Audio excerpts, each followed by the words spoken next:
Welcome to GoPowerCat.com's Friday Shoot-Around, sponsored by Riverbank Brewing. Now, let's head into the studio. Welcome in here to a special edition of the Friday Shoot-Around live on Wednesday. It's confusing today, isn't it, Fitz? Ryan Gilbert, this is my boss, Tim Fitzgerald, and then Clint Stewart, our basketball analyst here on GoPowerCat. K-State gets it done over Arizona State on Tuesday, 71-66. K-State now shifts its focus to Baylor on Wednesday, 6 o'clock here tonight in Kansas City. I'm at my buddy's apartment. Fitz didn't even want to buy me a hotel room. That's how cheap he is. So we're settling here. But I'm not surprised. Clint, I didn't see you there last night. You were there, right, though? I was, yeah. I was able to think of the game overall, man? Yeah, I mean, it was good. I think we started fast. Obviously, make shots. It makes the game so much easier. I think Tang even mentioned that. I was like, well, what was the key to starting fast? Like, well, I mean, shots went in, right? And you make shots, the game becomes a lot easier. And then we had a little bit of a lull in the middle of the first half. But I like the way our guys, came out the second half and really responded really well. I thought, like as we mentioned, there's a depleted Arizona State team. It's a game that, you definitely don't want to end the season of the Big 12 tournament losing to Arizona State, who only had 7 players play in the game. But I thought we did some really good things. Coleman Hawkins obviously was really aggressive, and then playing without, most of the game without Gasson. Multiple guys stepped up to help fill that void with him being in foul trouble for most of the game. So it was good seeing the guys to stick together, and hey, 1-0 is all that matters. Gills, you go back to the very first possession for K-State in that game. They were really active. I mean, they were focused. They were moving. They didn't score, but I think that just carried over. And when they started hitting shots, it just multiplied. And we've seen the opposite of that. So true for this K-State team throughout the season. And they made it look like a conscious effort to almost be at hyper speed on that first possession and set a tone for themselves. And frankly, it worked. Hope they continue that practice for as long as they can. Yeah, I was fortunate enough to be courtside for this game, and most of the media is up top, but it was me and Kellis down low. And boy, you just get such a different perspective on the freakishness of some of these athletes. And that was also something, Fitz, that you notice as K-State was certainly locked in. And, obviously on offense, you hit shots. That's great. That's a great way to start out the game. But defensively, you go up by double digits by getting stops on the other end of the floor as well. So, I mean, when you're up close, man, you can certainly see that. And I know the court on television maybe not look pretty, but I know what Ethan, your nephew Fitz, was saying. Ethan was saying the court when you're there in person is not bad. It's not bad in person, but on TV, guys, I mean, it's like wearing a striped shirt, like the striped lavender one I have, Fitz. I'm sure if I put that on TV, it's not going to look great, but when you're there, I like Brett Yormark a lot, but bragging about your court looking like a Louis Vuitton bag does not move the needle for most Big 12 basketball fans. You might be in the wrong demographic plan. What if you made the court look like a Busch Light can? That'd be hitting home to your fan base. Iowa State fans would be showing up in full force. They own the court anyhow. Right. Clint, I want to throw it over to Fitz in a moment. He did a DD on Coleman Hawkins, but first you mentioned it, man. I think some fans' expectations of Hawkins from the portal was to do what he did against Arizona State night in and night out. And that's not Coleman Hawkins' game. But when you get it, boy, that helps take a lot of the weight off of everybody else's shoulders. Yeah, and let me throw some numbers. I wrote some numbers down on Coleman Hawkins and what he did in this game last night. So 26 points is his season high, and it's 4 points off of his career high. So it's the second highest he's ever scored in 155 games of college basketball. He took 17 field goal attempts, which is his season high and also ties his career high for field goal attempts. He had 9 3-point field goal attempts, which is his season high and second most of his career as well. He played 38 minutes. Obviously we know that is the most minutes he's played since the Arizona game, and obviously he's been hurt, so trying to come back off. But he mentioned he took off the brace, and you could just tell he was so much more mobile last night and so much more active than what he was against Iowa State. And so this is the 6th game of his career where he's made 4+ threes. as I mentioned, in 155 games. So that's 4% of the games he's played, he's made 4+ threes in. So obviously it was a night that he was just in a zone, and he was really aggressive. I thought not just shooting from the outside, but he had some really nice drives, especially from the post up and kind of the mid post, or even a couple of times he was catching it at the 3-point line in a post position, and he kind of just took his time, was patient. But I think what you see is, a senior who kind of knows, like, hey, if we're going to go out, I got to go out swinging, and he played that last night, played like that of, I'm not going to go down being passive. I'm not going to go down, not trying to play my game. I'm going to play as hard as I can. I'm going to try to give my team whatever I can, offensively, defensively. Had some big block shots, and he played a really, really good game. Now, can he sustain that tonight, against Baylor? We'll see. We'll kind of see how his knee feels after a tough, a lot of minutes last night. But I think he's going to try to. I think he's going to try to give everything he has, and then that's good for us. Yeah, Clint, I want to follow that up. Yeah. I did this. My daily delivery today was on him being assertive, looking for his offense, understanding how all the elements of his game fit together. His passing's always been elite. He can defend at a high level, but lacks that at times. He's a great rebounder. And of course, the scoring is hit and miss. And what I find frustrating about Coleman Hawkins is what we saw yesterday against Arizona State should be closer to his normal game. It should be more of how he actually plays, but he just kind of slides into the background at times. And a guy with this skill set, Clint, can't be doing that.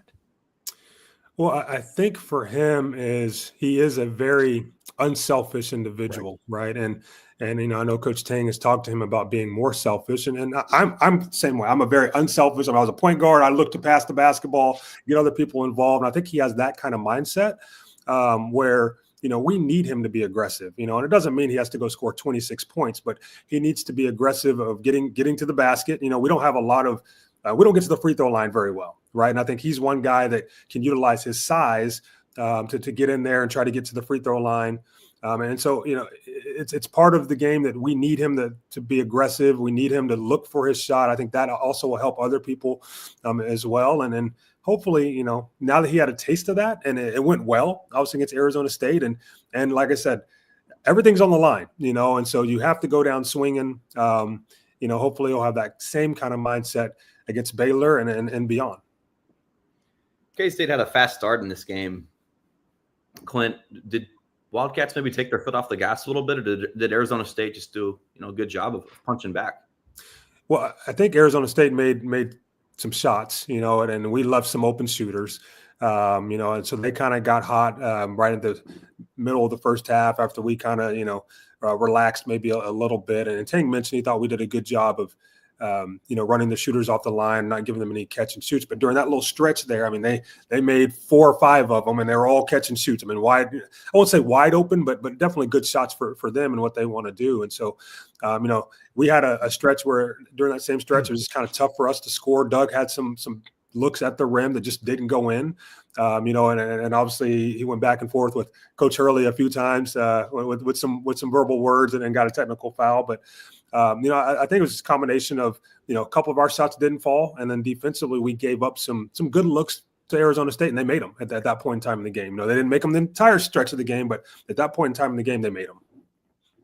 We could talk about Coleman Hawkins all day long, but to expect that here tonight on Wednesday, you can't bank on Hawkins scoring 26 points. And Doug McDaniel, I know, was able to maybe get downhill a little bit better in the second half of that game, but Brendan Hazen wasn't lethal from 3-point range. Max Jones thought he had a good game defensively, which I think he did. He grabbed some rebounds, but by and large, you're going to need more of a team effort, and that goes beyond the starting 5. 6 bench points combined in that game against Arizona State. You're going to need those reinforcements playing on back-to-back games, Fitz. Yeah, we didn't see much from the bench, and this isn't a game when David Gasson is in serious foul trouble, so Ugo played quite a bit. CJ Jones just wasn't a big part of this game for whatever reason, and David Castillo, continues to honestly kind of force it. Clint, at points there, David, who's a good shooter, looked like he never shot a basketball before. I think he's gotten into his head about his game. And, among all the other players that I mentioned, and Moby included, didn't contribute a lot. They need guys like David to get out of their head and start really contributing, because this kid can play at a high level. He's just not doing it right now. Yeah, and I think some of that is just like, as you mentioned, just kind of in his own head, and which shots to take and which to not take. And he had one early on where he kind of had a one-on-one move and kind of a step back shot, kind of wide open, and he didn't shoot it. And there are people around me saying, "Why didn't he shoot the ball? Shoot the ball." And I think some of that is just trying to understand when he can take opportunities and when he can't, right? And some of those, when you're unsure of yourself, then when you do have the open look, you're just kind of not truly ready to shoot it, but you still shoot it because I'm wide open. I got to shoot it, right? But it's not a good shot because you're not ready to shoot the basketball. Yep. And so I think later on you saw him try to drive a little bit more and things, but at 6'1", I mentioned this with Doug, and Doug's pretty creative. Doug is really, really fast with the basketball, but at 6'1", when you get in there with those tall trees, man, you got to have different finishes to be able to get the ball over the rim, just because it's so tough. I mean, like, I was 6'4" and I couldn't do it very well, and so when he drives the basketball, he definitely has to use his body, definitely has to try to get to the free throw line or try to get in there and get to floaters. I think for small guards, if you can shoot a floater at a high clip, it can be a very good shot for smaller guards. So hopefully, first Big 12 game, tournament game, hopefully tonight, the minutes that he gets in there, he can play well and be confident of himself. Keeping on here for a sec, Jerome Tang and guards, Clint, what's the formula? What's the key? I know if it's at its best, maybe you let your guard just go out and play with no leash, but I guess what is the key to having that relationship with a guard or a point guard? I'm not sure if Castillo's maybe a bona fide one or a two, right? He can do both, but what goes into that relationship and the trust that you can build with a guard and a coach? Well, you have to instill confidence in them, especially a lead guard. We talked about early on, there might have been a little bit of back and forth with kind of that's my computer. I got my emails popping in, but a little bit of back and forth with Doug and Coach Tang, and but you have to instill confidence in your lead guard because they are an extension of you on the floor, right? I mean, when you're calling plays, they're the ones that are going to have to call it out. When you're scheming your defense, they're the ones that got to start that. When you're saying, hey, I need you to start our defense, be the cut off the head of the snake, it starts with the point guard guarding the point guard, right? And so they're an extension of you on the floor. And so at all points in time, you got to give them a little bit more reign, a little bit more freedom, I guess, to one, be creative, especially when it's in their game. Someone like Doug is very creative. And so you have to let him be creative. And with that, that there's going to be some times where he's going to have, he had 6 turnovers last night, and there's going to be games where he has a little bit higher turnovers versus less. But there's kind of ebbs and flows of the game of, okay, understand when you can be free and when we need to kind of pull that in, right? Like, hey, it's last 5 minutes of the game. We can't go try to throw a no look pass, and it goes out of bounds. Like, it just can't happen, right? And so there's a little bit of ebb and flow of the game, and then just understanding your player. But the biggest thing, like I said, is confidence. You have to instill confidence in those guards, because if they're not confident on the floor and they're an extension of you, it's not going to go well. Yeah, Ryan, I look forward to next year, if Doug comes back. I think he will, of having that second-year point guard for him, because so much of what Jerome Tang wants to accomplish on both ends of the floor runs through that point guard. Now, that's not uncommon with basketball, particularly on the offensive end. But when he's got a point guard playing assertive and playing really confidently, like Doug can do and did at times in this game, and certainly when we look back at Marquise, when they're really in the flow, everything clicks. Now, critics will say, well, Jerome Tang can't do it without that. A lot of coaches are much better with a point guard who can make things happen. That's not a strange thing. And now that he's going to have a guy hopefully back for that second year, I think it's really going to increase things. But once Doug settled in as his point guard and realized, I'm not just setting up the offense, I'm the heart and soul of what's going on out here. Once he embraced that and plays to that role, this team's pretty good. And he was assertive in what he wanted to do, as I mentioned, in that first possession on, and it really paid off for the team. There's a reason Doug McDaniel was the first guy they grabbed out of the portal. Yeah. Obviously, things didn't maybe go the way you might have wanted during early portions of the non-con, but yeah, I mean, that was their guy they wanted to go after. And they got him. And yeah, if you can get him to come back, man, just imagine what Marquise Noel does in his would have been his third year at K-State, but second year under Jerome Tang. Yeah, and I want to add to that, Fitz. You mentioned, most coaches every coach is a lot better when you have a very good lead guard. I don't care who you are. When you're as a coach and you're on the sideline, there's only so much you can do. And that lead guard, if they are in tune with what you want, on the floor, and you can give them that freedom because they can go make plays for themselves and for everyone else. I mean, we don't have to. Cool. I don't need to call plays. Go make plays, right? Like we don't have. I mean, we'll have a few sets just out of timeouts and things. But other than that, you're playing through your lead guards, and that's how Tang wants. That's how the really good Baylor team that won national championship, right? They had 3 really good guards who could all make plays, and that's how I think how Coach Tang wants to play, and that's how most coaches want to play. Like as a coach, you don't want to control every single aspect of the game. It just gets tiresome and overwhelming, to try to control every little thing of the game. And so when you have players that can make plays, it makes it a lot easier. You don't want to be losing your voice, screaming and yelling at your guys, right? Do this, do that. Clint, I mean, obviously you have 21 maybe hours from final buzzer until shoot around, opening tip. You need to get sleep. You need to get recovery in. You need to do, obviously, I'm sure they maybe scouted Baylor a little bit, but you have so much to do in such little time when you encompass everything. Walk us through what that's like, because you've been in, obviously, as a coach and a player, a number of these tournaments with quick turnarounds. Yeah, and it is a quick turnaround. The positive is, it's a little bit different than, let's say, the NCAA tournament where you're playing a team that maybe you don't know. You might have a few days in between or whatever it might be. But, you're playing a team that you've already played, and obviously Coach Tang knows Scott Drew very well and how his teams play and how he wants to play. And so you start pulling up clips of the game, obviously, that you played. And most of what you're going to take is going to be that last game that you played against them, and then also their last game of the regular season, as far as what you're looking at from a player perspective and personnel perspective. But a lot of times at this point in time, it's not even so much about the team you're playing. It's about you. And it's about, can you execute offensively? Can you lock in defensively as a team to what your scheme is? And if you can do those things, then more times than not, you're going to have an opportunity to win the basketball game. So I think for us, that's where I'm sure that's where a lot of the focus is, hey, we have the individual player scout. Here's the player scout on each of the Baylor players. Here's what they like to do. Here's a few of their sets they're going to try to run. But none of that matters if we don't just come out and execute offensively to the best of our ability, and then defensively, everyone be in tune with one, guarding your guy. Like, I got to guard my man. And then where are you supposed to be when you're in help? And that's it, And so I think you try to simplify it, and that's what it comes down to. Yeah, there's a few games this season when you can look back and say, yeah, Houston was just better. K-State wasn't beating them. But I think a majority of the times K-State lost, a vast majority, you look back at the game and think, they just didn't play well. They weren't active. They didn't seem assertive.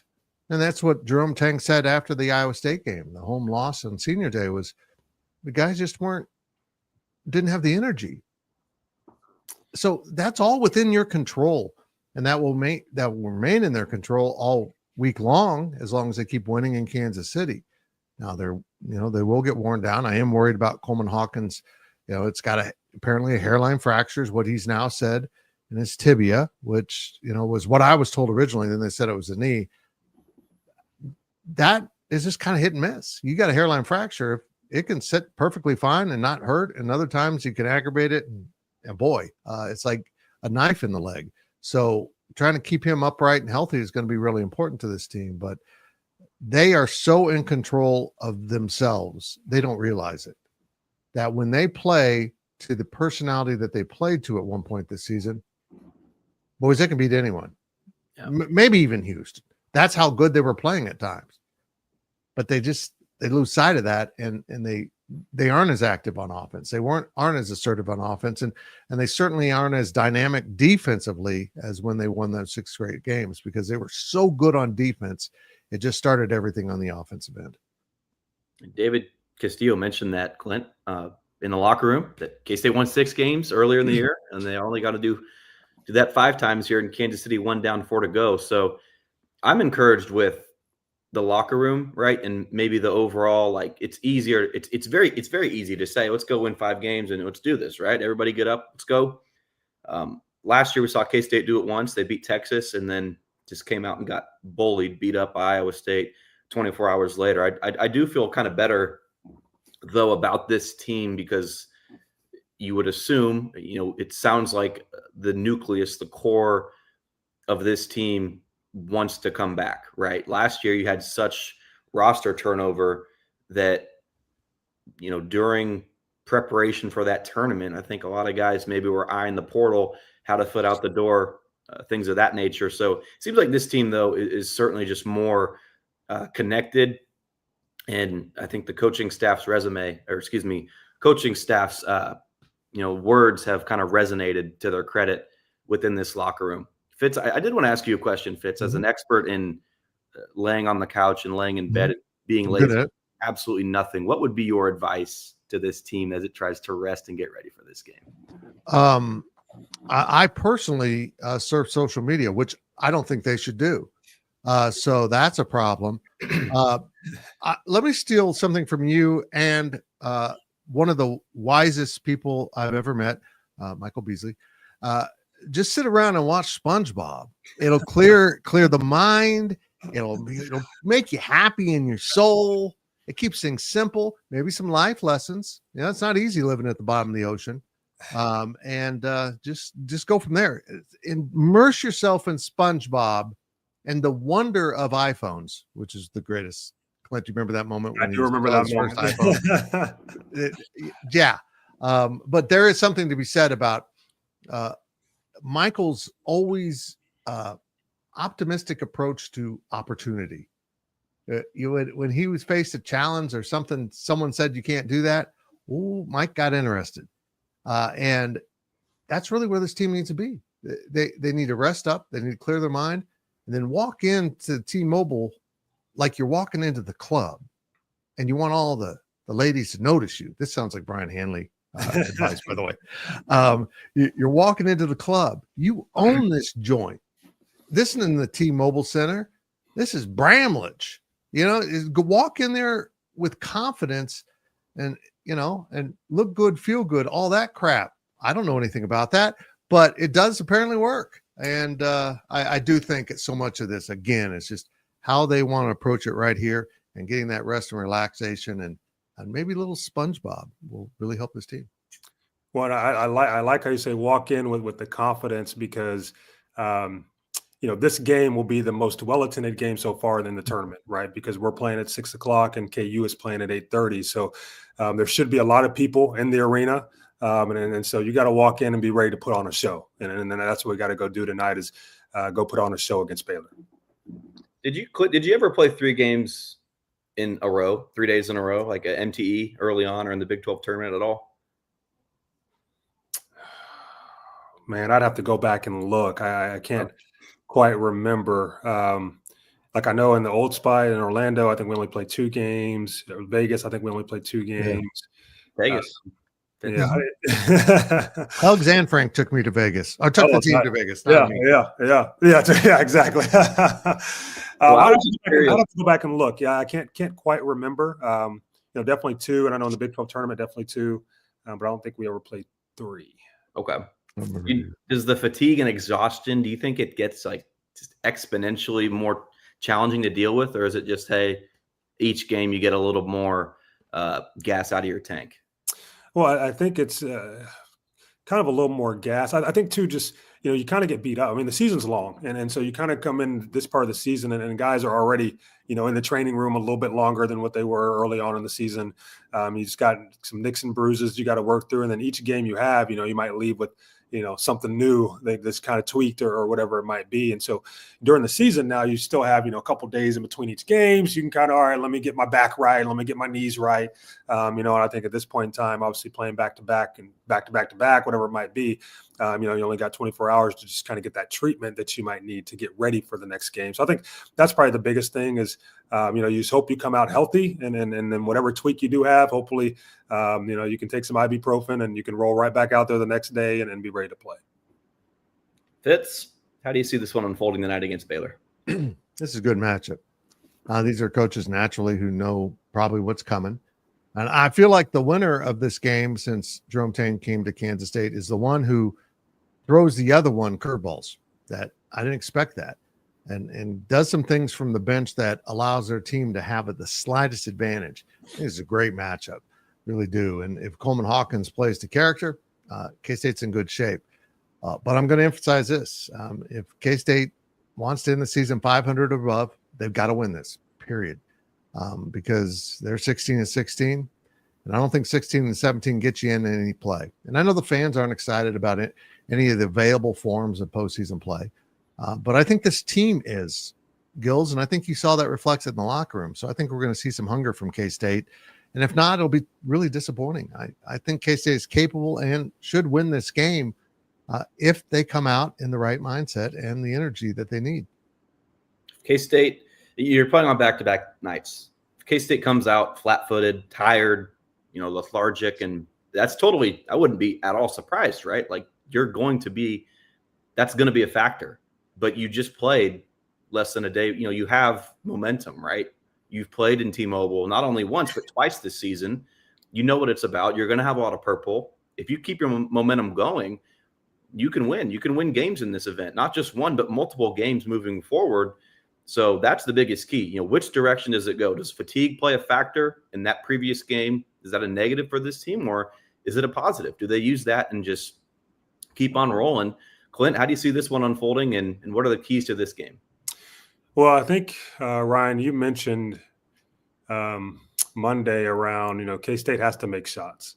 And, we can play really well defensively, but if we shoot the ball like we've shot the ball the previous few games outside of last night, it's going to be really hard. And we can't go 2 for 21 from three. Last night we went 8 for 18, and so we obviously made some shots, and then we scored 71 points, not 50 points. I think Baylor's a team that can really score the basketball. They have some really good guards. They want to get into the pick and roll and play out of that. So how we defend their pick and roll is going to be really key for us. But then on the offensive side, we got to shoot the ball like we did last night, and we got to be able to make some shots to keep up with their scoring for us to have a chance to win. So I don't think this will be a low scoring, in the 50s type of game. I think if it's there, I don't think Baylor will be in the 50s, so we got to make sure that we at least get to the 60s, if not the 70s. And then if we do that and we rebound the basketball, that's always been a key for us. Last night without Gasson played 17 minutes, and we still basically out-rebounded Arizona State by 1. I think Max Jones had 8 rebounds, which was really big for us last night. And so if we can rebound the basketball, we can defend their pick and roll, and we can make some shots, we'll have a chance to win. All right, gentlemen, any closing thoughts before I depart to T-Mobile Sprint Center? I just hope Gasson's fresh. Moby should be fresh. CJ should be fresh. These guys need to step to the forefront in this game. And they're going to have the best bodies probably for this game, unless something happened that I'm not aware of. And, I hope Coleman's leg hangs in there. And if it does, we'll see. This should be a really good game. And I'm looking forward to the environment. And finally, when you get to this, as Glenn said, you got K-State and KU playing this night session. You're going to start to get that Big 12 tournament vibe. That honestly is a little bit missing when you're playing low stakes games on that first Tuesday. Clint, is there going to be like a single file line? I expect fans where you're sitting to just want autograph. Hey, yes, I love your show with Ryan Gilbert on the shoot around. There's got to be fans wanting your autograph. Oh, it is always fun getting around the K-State faithful. I had a lot of people come up to me last night and mention how much they enjoyed watching me play. Even one said, "Hey, I remember when you proposed on the court to your your now wife and everything." Like, yeah, that happened. So it's a lot of fun. I will say they do mention Fitz. They don't mention you, Ryan. So sorry about that, but yeah, they do love Fitz. Our viewers are smart. I'm used to it at this point, guys. K-State, Baylor, 6:00. It'll be on ESPN Plus, right? On Wednesday, K-State's going to look to keep it going. We'll talk to you guys real soon. Thank you for watching the Friday Shoot-Around, sponsored by Riverbank Brewing. This has been a GoPowerCat.com and Spirit Street production.